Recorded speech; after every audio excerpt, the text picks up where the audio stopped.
लिख के भेजेगा कि मैम हम तो वेजिटेरियन है। मैम पूछ ही नहीं रही है आपसे कि आप वेजिटेरियन हो या नहीं हो, ठीक है। मैम बस आपको कुछ उदाहरण बता रही है। दीपक कुमार बेटा जी पढ़ लो बाबू, है ना। शादी होगी मैम की तो भोज तुम्हें जरूर मिलेगा, काहे इतना परेशान हो, ठीक है। और क्या पता तुम सबका आशीर्वाद मिल जाए, लग जाए तो बहुत जल्दी ही मिल जाए तुम लोगों को, ठीक है। बाकी इंस्टाग्राम से तो तुम सारी जानकारियां ले ही लेते हो, ठीक है। चलो अभी क्लास में फोकस करो। तो यानी कि बात की जाए वेजिटेरियन और नॉन वेजिटेरियन। अब लेखक जो है, लेखक का जो परिवार है, यानी कि लेखक के जो पिता हैं, है ना, वो तो भैया पूरी तरह से कैसे हैं, नॉन वेजिटेरियन, ठीक है, यानी कि कह सकते हैं मांसाहारी। लेकिन लेखक की जो माँ है ना, और अक्सर कई घरों में ये स्थिति होती है कि मम्मी कहेंगी अरे नहीं भाई तुम्हें अगर अंडा भी बनाना है तो तुम अपने अलग बर्तन रखो, है ना। ऐसा कई जगह होता है, कई घरों में होता रहा है। और लेखक की जो माँ है वो वेजिटेरियन है ना। और माँ को देखते हुए यानी कि लेखक के जो भाई बहन है वो भी वेजिटेरियन है, यानी कि वो नहीं खाते हैं, है ना, मांस मछली। लेकिन लेखक के जो पिता हैं वो खाते हैं और उनके लिए बनता भी है। अब मछलियां कहीं पर बनी हुई है, यानी कि मछलियां आप बाजार से खरीद कर लाते हैं, है ना। भाई मैम की ड्राइंग थोड़ी ऐसी ही है, हंसना मत कि मैम कैसी मछली सी बना दी आपने, ठीक है। अब बाजार से मछलियां खरीद कर लाते हैं और घर पर उनके तलने भुजने का सामान रखा होता है, लहसुन मिर्ची, है ना, ये रखा होता है उनके तलने भुनने का सामान, ठीक है। लहसुन रखा हुआ है तो भाई इसको पीसा जाएगा। तब फिर मछली सिर्फ मछली यानी कि एक जीवित प्राणी नहीं रहेगी, बल्कि वो एक खाने की चीज बन जाएगी, है ना। तो कुछ ऐसी ही चर्चा की है विनोद कुमार शुक्ल ने कि कैसे छोटी छोटी मछलियों को, है ना, घर लेकर आते हैं मछली को, वो मछली जिंदा रहती है कुछ दिनों तक, कुछ देर तक, है ना। और लेखक उसको कैसे छुपा छुपा के बचा बचा के रखते हैं कि अरे ऐसा ना हो कि मर जाए, जबकि अंततः तो वो आए ही मरने के लिए है ना। ठीक है, तो इतनी बात समझ में आई सभी को? बताना जरा फटाफट से एक बार, बताओ बताओ भाई, इतनी बात में किसी को कोई समस्या? नाम फुल नहीं हो रहा है, क्या नहीं फुल हो रहा भाई, बताओ बताओ जल्दी से। कोई बात नहीं बेटा शुभम। और है आपका परिवार कैसा है? अगर परिवार खाता रहेगा तो फिर आप भी खाने लग जाते हैं ना। कुछ चीजें हमें दी हुई होती हैं, एक मतलब जन्म से होती हैं, कुछ हम अपनी खुद की एक पहचान बनाने की, है ना, सेल्फ आइडेंटिटी बनाने की कोशिश करते हैं। तो जरूरी है कि जैसा परिवार चल रहा है बिल्कुल वैसे ही, है ना, रूढ़िवादी हो जाना है। कुछ अपने भी डिसीजंस होते हैं, है ना, कि आप पे निर्भर करता है आपको खाना पसंद है या नहीं पसंद है ना। चलिए, तो आते हैं आगे। ये तो था भाई, मैम ने बहुत ज्यादा सा सब कुछ सार आपको यहीं पे बता दिया। और जहां तक देखा जाए ना तो 75% हिस्सा अध्याय का यहीं पर खत्म हो गया है, ठीक है। लेकिन फिर भी भाई, क्योंकि हमें आगे भी बढ़ना है और लाइन वाइज भी समझना है, तो बात आती है रिकैप की, मतलब आविन्यो, ठीक है। पिछला अध्याय जो हमने खत्म किया वो था आविन्यो। तो भाई प्रश्न तो आप सबके सामने है, यानी कि लेखक का नाम बताओ फटाफट से। लेखक कौन हो जाते हैं, है ना। आविन्यो कहाँ का शहर है, नदी कौन सी है ना। लेखक आविन्यो कितने दिनों तक रहे, कब से कब तक रहे, आंसर देना है भाई सभी को, कब से कब तक रहे, ठीक है। बताओ बताओ जल्दी से। ठीक है। फ्रांस रोन, अच्छा मैंने कहा था कि आप लोग चेक करिएगा कि 19 दिन सही आंसर होगा या 20 दिन, किसी ने चेक किया है? क्योंकि मैम ने देखा है जहां तक, तो बेटा मुझे लगता है कि 19 दिन ही रहेगा, है ना। आप लोगों ने चेक किया था बेटा, आप सब भी बेस्ट हो, बहुत अच्छे हो, ठीक है, लव यू ऑल। बताओ बताओ जल्दी से। फ्रांस रोन, है ना। तो बात की जाए लेखक की, बिल्कुल सही, वेरी गुड, अशोक वाजपेयी, है ना। और मैम ने ये भी बताया था कि भैया अशोक वाजपेयी की भी एक रचना आपको 12वीं में देखने को मिलेगी, हार जीत, है ना। अशोक वाजपेयी, ठीक है। शहर की बात करें तो फ्रांस का एक शहर हो जाता है। नदी रोन हो जाती है। जैसा कि आप सभी के आंसर आ रहे हैं, 19 दिनों तक लेखक रहे, है ना। और 19 दिन यानी कि कुछ समय तक, कब से कब तक, 24 अक्टूबर से 10 नवंबर तक, है ना। वर्ष कौन सा था, 24 अक्टूबर से 10 नवंबर तक, 10 नवंबर तक, ठीक है। वर्ष कौन सा था, 1994, ठीक है। तो इतनी बात में तो किसी को कोई समस्या होगी नहीं, कोई परेशानी होगी नहीं, बताओ बताओ, क्लियर है ना।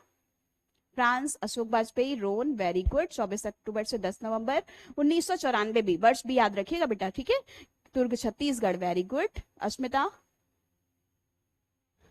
भगत जी, आप सभी बहुत अच्छे हैं बेटा जी, है ना। इसीलिए तो मैम का ये फेवरेट बैच है, ऐसे ही थोड़े ना पसंदीदा बैच है, ठीक है। तो बात की जाए, दुर्ग छत्तीसगढ़ लेखक का जन्म स्थान हो जाता है, ठीक है। दुर्ग छत्तीसगढ़, क्लियर है। चलो आगे बढ़ा जाए। ठीक है, परफेक्ट, बिल्कुल सही बेटा, वेरी गुड। चलिए, तो आते हैं आगे बेटा। बिल्कुल सही, 16 जनवरी 1941, जो बच्चे आंसर कर रहे हो सभी का आंसर बिल्कुल सही है ना। बात की जाए, और शायद अब तो वो दौर आ गया है, यानी कि आप सभी की प्रैक्टिस इस कदर अच्छी हो चुकी है, बेहतर हो चुकी है, मैम की बात भी आप मानते हैं, रिवीजन, और ये मैम ऐसा देख रही हैं, है ना, कि रिवीजन का ही परिणाम है जो आप सबके आंसर इतनी स्पीड में आ रहे हैं, अन्यथा संभव नहीं है ना। तो बच्चे बहुत पोटेंशियल हैं अपनी चीजों को लेकर, बहुत जिम्मेदार। 16 जनवरी 1941 बिल्कुल सही है बेटा, ठीक है। बहुत खुशी भी होती है आप सबके जब ऐसे फटाफट से आंसर आते हैं, है ना। ऐसा लगता है कि बस जुबान पे रटे हैं, पूछे तो आखिर एग्जामिनर कैसा प्रश्न पूछेगा, हमें सब तैयार है ना। चलिए भाई, तो जानते हैं कुछ विनोद कुमार शुक्ल के बारे में। विनोद कुमार शुक्ल का जन्म 1 जनवरी 1937, ठीक है। बस ये थोड़ा सा सब कई बार कंफ्यूज हो जाते हो कि मैम इतने सारे अध्याय हैं, कैसे याद रखें जन्म तिथि, है ना, जन्म स्थान। तो बेटा सिर्फ और सिर्फ इसकी एक ही ट्रिक, एक ही तकनीक, एक ही तरीका है, वो है आपका बेहतर से बेहतर रिवीजन, ठीक है, प्रैक्टिस। कई बार जब आप ऑब्जेक्टिव के प्रश्न देखते जाते हो, प्रैक्टिस करते जाते हो, बार बार पीडीएफ को रिवाइज करते जाते हो, तो सब अपने आप ही याद होता जाता है ना, ठीक है। लेकिन ये सब तैयारी एक दिन, एक हफ्ते, एक महीने में संभव भी नहीं है। ये सब निर्भर करता है आपकी निरंतरता पर, आपकी प्रैक्टिस पर, ठीक है ना। हाँ जी बेटा, कल यानी कि 1 सितंबर से आपकी संस्कृत की कक्षाएं शुरू हो जाएंगी, है ना। और आप सबको अब तक तो बेहतर तरीके से नोटिफिकेशन भी मिल गया होगा, ऐप पे भी और सभी जगह पर, है ना। तो कल से संस्कृत की कक्षाएं, यानी कि ये भी समस्या आपकी दूर हो चुकी है। अब कोई एक्सक्यूज नहीं होना चाहिए आपके ना पढ़ने का, ठीक है। चलिए, विनोद कुमार शुक्ल का जन्म 1 जनवरी 1937 में राजनांदगांव छत्तीसगढ़ में हुआ। उन्होंने वृत्ति के रूप में प्राध्यापन को अपनाया। वे इंदिरा गांधी कृषि विश्वविद्यालय में एसोसिएट प्रोफेसर थे। ध्यान रखिएगा, कौन से विद्यालय में बेटा, इंदिरा गांधी कृषि विश्वविद्यालय में एसोसिएट प्रोफेसर थे। जो बच्चे ये कहते हैं मैम नोट भी करना है क्या, बेटा नोट करने वाले पॉइंट ही मैम यहाँ पर हाईलाइट कर देती हैं, ठीक है, अंडरलाइन कर देती हैं, ताकि आप बाद में इनको लिखना हो तो लिख सकते हो, अपने खुद के नोट्स बना सकते हो, अन्यथा पीडीएफ से ही रिवाइज कर सकते हो। लेकिन क्लास के साथ में किसी को भी लिखना नहीं है, ठीक है, क्लियर है।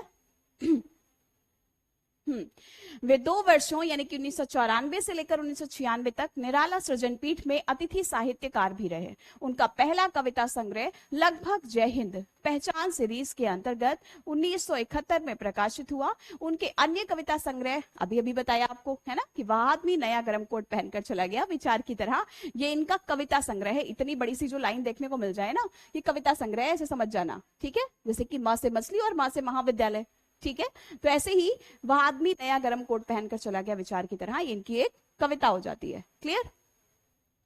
सब कुछ होना बचा रहेगा, अतिरिक्त नहीं। उनके 3 उपन्यास हैं, नौकर की कमीज, खिलेगा तो देखेंगे, और दीवार में एक खिड़की रहती थी। ये बेटा उपन्यास हैं, ठीक है। विधा भी समझना जरूरी है, क्योंकि एग्जामिनर आपको सीधा सीधा देकर पूछ लेगा कि नौकर की कमीज बताइए, ये विनोद कुमार शुक्ल के कौन सी विधा है, उपन्यास है, कविता है, निबंध है। तो इसलिए विधा को भी अच्छी तरह से रिवाइज करना है। और ऐसा प्रश्न जब होता है तो एग्जामिनर बढ़िया वाला दिमाग लगा के ऐसे क्वेश्चन देता है, ठीक है। बताओ भाई, इतनी बात में जितने भी पॉइंट मैम ने आपको बताए हैं वो सब हाईलाइट कर दिए हैं, ताकि आप बाद में भी रिवाइज कर सको। और यही वो महाविद्यालय रचना है जिससे ये अध्याय यानी कि मछली जो है वो लिया गया है, ठीक है। विधा, हाँ विधा जरूरी है बेटा। मैम कौन पढ़ाएगा संस्कृत बेटा, ये तो आपको कल ही देखने को मिलेगा, ठीक है। हाँ, विनोद है, विनोद कुमार, अच्छा जी, ठीक है। मुस्कान, अंकित, रौनक, शिवम। बेटा ये निर्भर नहीं करता कि आप क्लास फोन से ले रहे हो, लैपटॉप से ले रहे हो, भैया पढ़ाई तो पढ़ाई करनी है अच्छी तरह से। कोमल कुमारी, परफेक्ट बेटा। पल्लवी, आयशा, रंजीत, साक्षी, अंकिता, सोनम, सुधांशु, शुभम, आईएस, सोनाली, परफेक्ट है ना। तो फिर से देख लेते हैं, क्योंकि पहली साइड बेटा आप सभी के लिए महत्वपूर्ण होती है ना। 1 जनवरी 1937 जरूर याद रखिएगा, जन्मतिथि। ठीक है। और बस यहाँ पर गांव बदला है, बाकी शहर वही है, यानी कि राजनांदगांव छत्तीसगढ़, उसमें क्या था, दुर्ग छत्तीसगढ़, है ना। उन्होंने वृत्ति के रूप में प्राध्यापन को अपनाया। इंदिरा गांधी कृषि विश्वविद्यालय में एसोसिएट प्रोफेसर रहे। वे 2 वर्षों यानी कि 1994 से लेकर 1996 तक निराला सृजन पीठ में अतिथि साहित्यकार भी रहे। उनका पहला कविता संग्रह पहला ही था और कविता संग्रह था। ठीक है। वह आदमी नया गरम कोट पहनकर चला गया विचार की तरह। ठीक है। जबकि नौकर की कमीज उपन्यास है। ठीक है। दीवार में खिड़की रहती थी, उपन्यास है। खिलेगा तो देखेंगे, उपन्यास है। ठीक है। बार बार मैम आपको बोलकर इसलिए बता देती है कि बेटा सारे के सारे पॉइंट्स आपके माइंड में रिकैप हो जाए, है ना। उनका पहला कविता संग्रह लगभग जय हिंद पहचान सीरीज के अंतर्गत 1971 में प्रकाशित हुआ। और उनके कविता संग्रह अन्य जो है वो है अब आदमी नया गरम कोट पहनकर चला गया विचार की तरह, सब कुछ होना बचा रहेगा और अतिरिक्त नहीं। उनके 3 उपन्यास नौकर की कमीज, खिलेगा तो देखेंगे, है ना, दीवार में खिड़की रहती थी तथा 2 कहानियां भी हैं, पेड़ पर कमरा और महाविद्यालय भी प्रकाशित हो चुके हैं। तो एक बार फटाफट से जरा थंब शेयर करके बताना कि भाई वॉइस कॉलिंग के लिए क्या आप सभी तैयार हैं। एक बार जल्दी से थंब शेयर करके बताओ भाई, क्या वॉइस कॉलिंग के लिए आप सभी तैयार हैं। बेटा एक दिन में सबसे तो संभव नहीं है ना, लेकिन कुछ बच्चों से मैम जरूर बात करने की कोशिश करेंगी। बताइए बताइए भाई, आर यू रेडी। उनके उपन्यासों का कई भारतीय भाषाओं में अनुवाद हो चुका है। इतालवी भाषा में उनकी कविताओं एवं एक कहानी संग्रह पेड़ पर कमरा, अरे ऐसा भी संभव है क्या मैम, पेड़ पर कमरा कैसे बन सकता है, का अनुवाद हुआ है। और इसीलिए तो कहते हैं जहां न पहुंचे रवि वहां पहुंचे कवि, है ना। यानी कि कवि की सोच कहीं पर भी पहुंच सकती है। रवि यानी कि जहां पर सूर्य भी नहीं पहुंच सकता वहां तक कवि सोच सकता है। ठीक है। और तुरंत कविता करने वाले को आशु कवि कहते हैं। ठीक है। नौकर की कमीज उपन्यास पर मणिकौल द्वारा फिल्म भी निर्माण हुई है। विनोद कुमार शुक्ल को 1992 ईस्वी में रघुवीर सहाय स्मृति पुरस्कार, 1992 ईस्वी में रघुवीर सहाय स्मृति पुरस्कार, कब, 1992। ठीक है। कब मिला है बताइए फटाफट से। 1992 में रघुवीर सहाय स्मृति पुरस्कार, 1997 में दयावती मोदी, ठीक है, 1997 में दयावती मोदी कवि शेखर सम्मान, और 1990 ईस्वी में साहित्य अकादमी पुरस्कार प्राप्त हो चुके हैं। क्लियर। बताओ भाई इतनी बात में किसी को कोई समस्या, परेशानी, दुविधा, क्लियर है।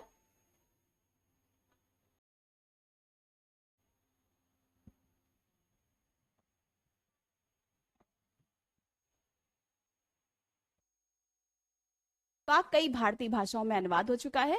इतालवी भाषा में उनकी कविताओं एवं एक कहानी संग्रह पेड़ पर कमरा का अनुवाद हुआ है। नौकर की कमीज जो कि उपन्यास था, दीवार में खिड़की रहती थी उपन्यास था, है ना, खिलेगा तो देखेंगे उपन्यास था। मणिकौल द्वारा, अच्छा जी, अरे मैम के नाम के जैसी सरनेम आ गया, द्वारा फिल्म का भी निर्माण हुआ है। विनोद कुमार शुक्ल को 1992, यानी कि आपको 3 वर्ष याद रखने हैं, 92, 97 और 90। ठीक है। 90 में साहित्य अकादमी, 92 में रघुवीर सहाय और 97 में हो जाएगा दयावती मोदी कवि शेखर सम्मान। क्लियर है। परफेक्ट बेटा। बात आती है आगे, यानी कि बढ़ते हैं अगले पॉइंट पर। 20वीं सदी के 7वें 8वें, और आप देख पा रहे होंगे मैम ने बहुत आराम से आपको अध्याय पढ़ा रही है, कोई जल्दबाजी नहीं है, क्योंकि हमारे पास पर्याप्त समय है। लेकिन बस जरूरी सिर्फ और सिर्फ इतना है कि बेटा एक दिन में भले ही हम 4 स्लाइड पढ़ें, है ना, लेकिन वो 4 स्लाइड हमें अच्छी तरह से समझ में आनी चाहिए। ठीक है। क्लियर है। 20वीं सदी के 7वें 8वें दशक में विनोद कुमार शुक्ल एक कवि के रूप में सामने आए थे। कुछ ही समय बाद उसी दौर में उनकी 2 एक कहानियां भी सामने आई थी, धारा और प्रवाह से बिल्कुल अलग, है ना, धारा और प्रवाह से, यानी कि धारा प्रवाह था इनकी भाषा में कहें या फिर बोलचाल में कहें, है ना।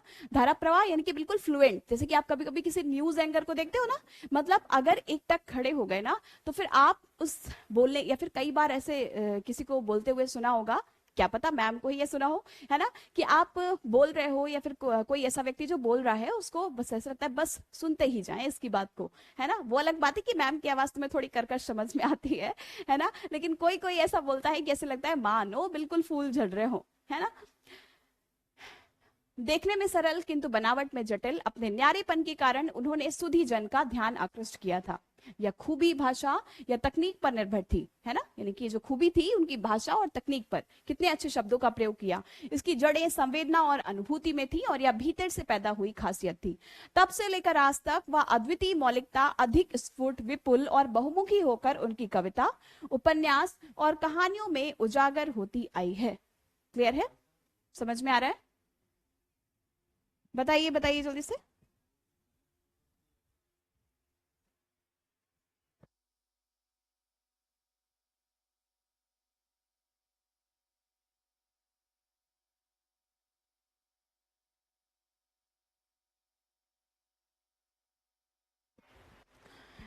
बताओ भाई, यहां तक समझ में आ गया है ना सभी को? परफेक्ट बेटा, बिल्कुल सही। आते हैं आगे और समझते हैं अपने अगले पॉइंट को, है ना। बताओ भाई, यहां तक क्लियर है सभी को? प्रस्तुत कहानी, है ना, प्रस्तुत कहानी कहानियों के उनके संकलन महाविद्यालय, किससे ली गई है? महाविद्यालय से ली गई है। बताइए बताइए जल्दी से।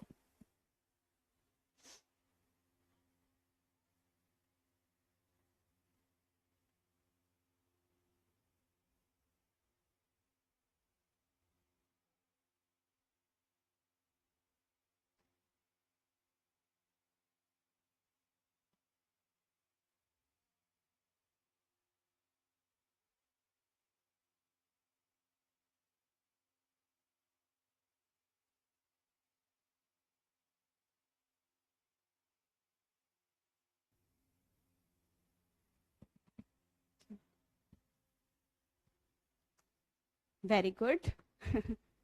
हाँ भाई, जो पोल आपके पास पहुंचता है ना, उसका रिस्पॉन्स भी आप सभी को देना है, ताकि मैम को पता चल पाएगा कि आखिर आप सबको समझ आ रहा है भी है या नहीं है ना। तो इसलिए पोल जो पहुंचता है उसका रिस्पॉन्स सभी बच्चों को देना है। ठीक है जी।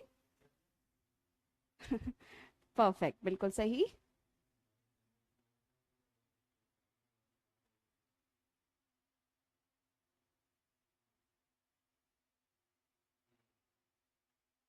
चलिए, लेखक ने अपने बचपन में, ना सिर्फ लेखक ने बल्कि हर उस बच्चे ने, है ना, अपने बचपन में कैसे छोटे छोटे जीवों को संभाल कर रखने की कोशिश की है। कभी कभी चिड़िया को चोट लग जाती है ना, या फिर कभी ऊंचाई से गिर जाता है छोटा सा चिड़िया का बच्चा, तो हम उसको भी बड़े प्यार से सहलाने की कोशिश करते हैं बच्चे। तो ऐसे ही लेखक भी रहे, है ना, कि उन्होंने सोचा कि भाई मछली है, अरे कहीं चोट ना लग जाए, अरे कहीं मर ना जाए, है ना। तो बस इसी तरह से प्यार और दुलार से रखना चाहा, लेकिन वो मछली तो आई ही नहीं थी प्यार और दुलार से रखने के लिए, वो तो आई थी भोजन को बनने के लिए, है ना। कहानी बचपन को स्मृति के भाषा शिल्प में रची गई है और इसमें एक किशोर की वयासंधिकालीन स्मृतियां, दृष्टिकोण और समस्याएं हैं। कहानी एक छोटे शहर के निम्न मध्यम वर्गीय परिवार के भीतर के वातावरण, जीवन यथार्थ और संबंधों को आलोकित करती हुई नंग भेद की समस्या को भी स्पर्श करती है। घटनाएं, जीवन प्रसंग आदि के विवरण एक बच्चे की आंखों देखे, है ना, हुए और उसी के मित कथन से उपजी सादी भाषा में है। यानी कि विनोद कुमार शुक्ल ने ही अपने बचपन की बात बताई है और उन्होंने ही अपने बचपन के बारे में लिखा हुआ है। ठीक है।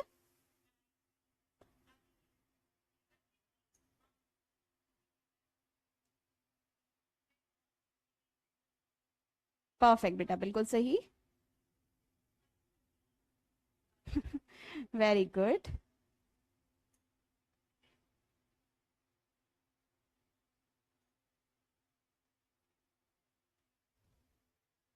चलिए, कहानी का समन्वित प्रभाव गहरा और संवेदनात्मक है। ठीक है, गहरा और संवेदनात्मक है। कहानी अपनी प्रतीकात्मकता के कारण मन पर एक स्थायी प्रभाव छोड़ती है। आगे आते हैं बच्चा अगले पॉइंट पर। दौड़ते हुए हम लोग एक पतली गली में घुस गए। यहाँ से शुरू होती है अध्याय की शुरुआत, यानी कि मछली, सुंदर सी मछली जो बस जल में ही रहना चाहती है, उसका वास मानो जल में ही हो, लेकिन फिर भी, है ना, सिर्फ और सिर्फ अपने स्वार्थ के लिए हम इस मछली के जीवन को खत्म करने की कोशिश करते हैं, जो कि मुझे लगता है कि सही नहीं है। और अगर देखा जाए ना बेटा, वो निर्भर करता है आप पर कि आप क्या खाते हो, कैसे खाते हो, है ना। वो तो खैर अपनी अपनी सोच है और अपना अपना वातावरण, है ना। लेकिन मैम बस यही कहना चाहती हैं और ये सोचती हैं कि भैया इतने सारे व्यंजन हैं, है ना, अगर देखा जाए तो क्या वेजिटेरियन होने के नाते क्या कुछ नहीं खाने को मिलता है ना। कैसा संभव ही नहीं है कि वो टेस्ट ही ना मिले, है ना। फिर आप क्यों जाते हो नॉन वेजिटेरियन, आप या यानी कि कोई भी व्यक्ति क्यों जाता है नॉन वेजिटेरियन की तरफ, नॉन वेजिटेरियन खाने की तरफ, है ना। तो इसलिए बहुत सारे ऑप्शंस होते हैं भाई वेजिटेरियन के लिए भी, है ना। तो कोई जरूरी नहीं है।